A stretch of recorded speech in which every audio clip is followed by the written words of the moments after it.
ढाका की अगर हम बात करें तो ढाका जिला में कुल 20 नशिस्तें हैं। तारिक रहमान, डॉक्टर शफीकुर रहमान, वो भी यहाँ से इलेक्शन लड़ रहे हैं ढाका पे। फिलहाल तो यहाँ पे लॉ एंड ऑर्डर की सिचुएशन है वो ठीक है। जमातों में अगर बहुत कांटेदार मुकाबला है बीएनपी और जमात इस्लामी बांग्लादेश के दरमियान। बिलाल गौरी साहब, आप बताइएगा कि आप बांग्लादेश के अंदर मौजूद है, वोटिंग के हवाले से बताइएगा, क्या वोटिंग अमल जारी है और क्या आप ऑब्जर्व कर रहे हैं? पोलिंग बूथ्स पर कैसी कहमा कहमी है और कौन कौन से अहम रहनुमा जो हैं वो वोट कास्ट कर चुके हैं?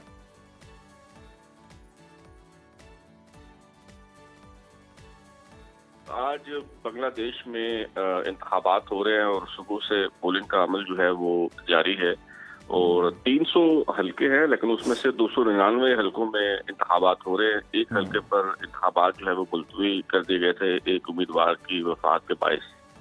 और इस वक्त हम ढाका में मौजूद हैं और ढाका की अगर हम बात करें तो ढाका शहर में 16 नशिस्तें हैं और गिरदोनवा के जो इलाके हैं ढाका के 4 नशिस्तें उनकी हैं, यानी ढाका जिला में कुल 20 नशिस्तें हैं।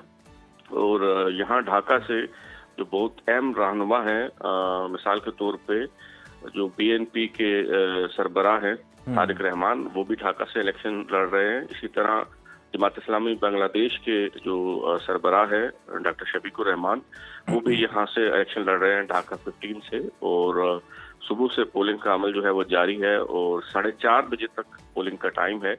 फिलहाल तो यहाँ पे जो लॉ एंड ऑर्डर की सिचुएशन है वो ठीक है, कोई किसी किस्म का कोई दंगा फसाद जो है वो अभी तक रिपोर्ट नहीं हुआ।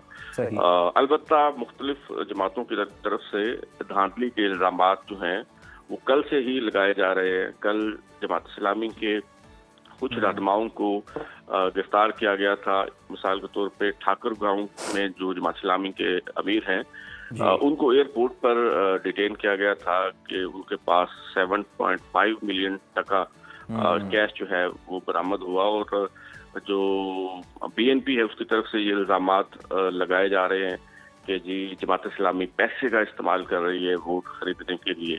और दोनों जमातों में अगर बहुत कांटेदार मुकाबला है बीएनपी और जमात इस्लामी बांग्लादेश के दरमियान, लेकिन जो बीएनपी के सरबराह है तारिक रहमान, वो खुद को वजीर आजम के तौर पे, मुस्तकबिल के वजीर आजम के तौर पे जाहिर कर रहे हैं। अलबत्ता ये तो मतलब नताइज से बिल्कुल ये कौन सी जमात हुकूमत बनाती है, ये नताइज से ही पता चलेगा कि कौन वजीर आजम जो है वो बनता है। बहुत शुक्रिया बिलाल गौरी साहब, आप हमें तफसीलात फराहम कर रहे थे कि बांग्लादेश में जनाब सुबह से ही वोटिंग का अमल जो है वो जारी है।